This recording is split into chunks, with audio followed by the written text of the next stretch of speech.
All right, welcome to another episode of Deep Dive. We are in the Christmas spirit. I got a Christmas surprise for you. Uh-oh. Ready? What's that? Ready? I don't do this very Okay. often, but I found this sitting around my house, You and have I just have to bring you it have out found the for Christmas I found my Christmas Oh! spirit. Answered prayer. Answered prayer. I can't do it for too long, so that's all you get, internet. That's all you get. Okay. But welcome to our. Oh, man. This will be our last episode of Oh, my 2021. Man, it is flown by this fall here, and Yeah, we're just thank you if you've been watching and sharing any of the stuff we do here at the church, whether it be inviting someone to join us in person or sharing a video, sharing a message clip. Our goal is to help people encounter Christ through all the things that we do, and this is just one avenue. So thank you for sticking with us, and we wanted to just kind of remind you that Christmas Eve is coming up. I don't know what day it is, but coming up this week. It's Friday because we get a day off, then we come back to church on Sunday. You get almost back-to-back services. Yeah. So. But that's coming up on Christmas Eve, 6 o'clock here at the church. So in your history as a pastor, what has been some of your favorite parts about Christmas Eve services? Well, I was sitting there thinking the other day that there have been close to 20 of them, and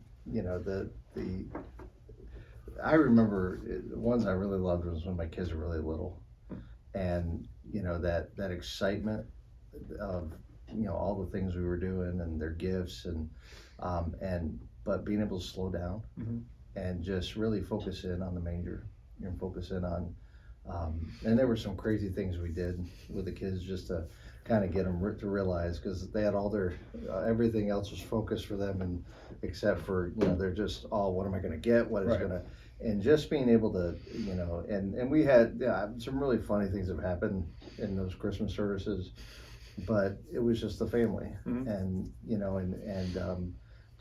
we got stuck 2 hours after the Christmas service one time. We live on when we moved here, we bought a house on a hill. We don't know why we did that, because we didn't realize it snowed so much. And we spent 2 hours one night in the car watching, Disney shows. And the kids will still talk about that to this day, but we also spent time talking about the service and what God was doing. And it's the same message. You don't reinvent the message of Christmas Eve, but it's that moment of just realization, like George was having today when we were having kind of a mini devotional about, Christmas just changed everything. And it's a moment that, changed the world, and God sent his son. So yeah, just a lot of different I'm in that place right now with my kids and their age, a lot of different memories coming together. And, but yeah, that's where it is, just slowing down in this season one time. And hopefully more than that, but that one time coming together as a body. I always love the drive home after Christmas Eve service. There's just I love the anticipation and build up to it, that everybody's kind of like looking forward to engaging God through the services. But then I love the drive home because it gives me it's silent, it's quiet, it's just me, it's dark, it's the road, it's quiet, and it gives me a chance to reflect. It's kind of my Christmas reflection time, because there's nobody else around, it's just me, and I get to really think about the impact, the importance of the gift that God gave to us. And that's my yearly tradition with myself. And I was so glad to bless you without a Christmas service at 11 o'clock a day. But we do, our whole lives are, and those of you listening and watching, we're wrapped up in this story in every day of our lives. And just to hit that moment and to realize what God has done, and to be looking to another year about what he's going to do, so it gets to the series. We've been walking through the series, and we're looking at the message of Christmas, and one of my biggest goals with this series was not necessarily to kind of, I hope I deepened your understanding of the Christmas story and some of the texts, the Old Testament texts and things of that nature, but to give you confidence and give you the desire to share that. I constantly, we've taught it twice now through this fall and through Christmas: hope, love, joy, peace. Hope, love, joy, peace. And we say, oh, I've got the hope of Christ. I've got the love of God. I've got the joy of Christ moving in my life. I've got peace that passes all understanding. Well, the message of Christmas is about those shepherds, is about those people that were in outlying areas that were, the shepherds especially being brought into town and being engaged with and having that incredible moment where, I mean, could you imagine just being there? And, we have the chance of being in that intersection of history in people's lives by being bearers, excuse me, by being bearers of hope, joy, peace, and love.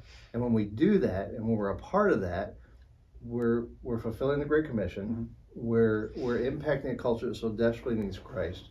And as I talked about this week, the present peace. We can tell people about the present peace of God and how He's moving. And many people know that text, for unto us a child is born, unto us a son is given, but they have no idea what it means.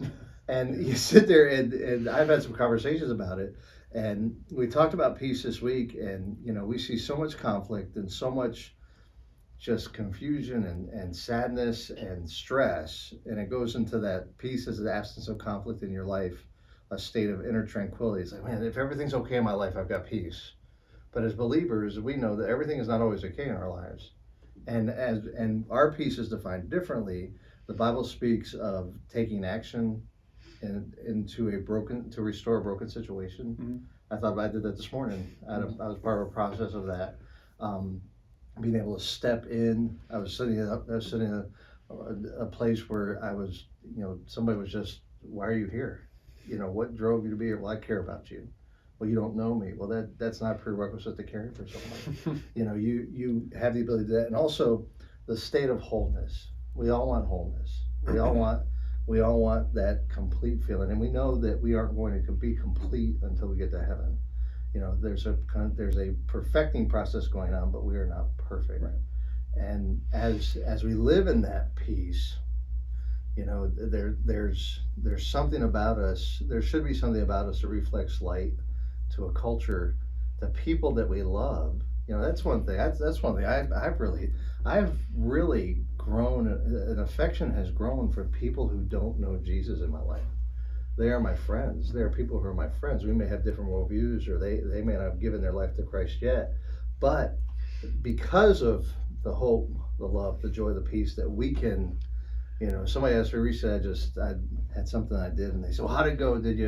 Were you able to share the gospel? Were you able to do that? I said, no, I wasn't, but I was able to kind of fulfill what John Maxwell always says. They don't care what you know until they know how much you care. Right. And that's the mantra of a culture. That's all people. They want to know that you care for them.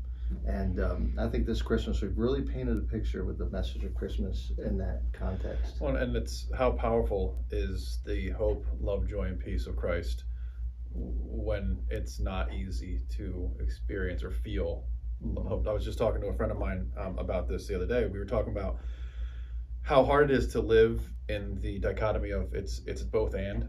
Like life can be terrible, but I can still have peace. And I keep thinking of count it as joy when you face trials, because trials produce steadfastness, and or endurance. I got those out of order. Well, there's a lot of different terms in that with all these different. But anyways, you count it joy when trials come your way, and then you can take that to the Advent, the love, hope, love, joy, peace, because it's an opportunity. What better way to give authenticity and depth to our faith than to show hope, love, joy, peace when our world is kind of crumbling around us. And if you're going through a tough time and you're like, yeah, I still got hope because of Christ. I still have joy because of Christ. I still have peace, even though my insides are all churning. I know God is in control and there's peace there. And it really kind of it makes it more impactful. It makes it more real. It's not just a fuzzy, cozy little story, right? Well, you don't fake it till you feel it, right? You're still dealing. I love how you said it, because that's one thing I love about you, the authenticity. There's real stuff going on inside, right. And it's how we're wired. It's how we deal with things. The one thing that hit me recently was when Paul wrote "Be anxious for nothing." He was looking back, going, "Okay, this is the standard. This is the goal." But you're going to hit anxiety, and this is how you deal with it. You cry out to God, you do these things, and the peace of God will overwhelm.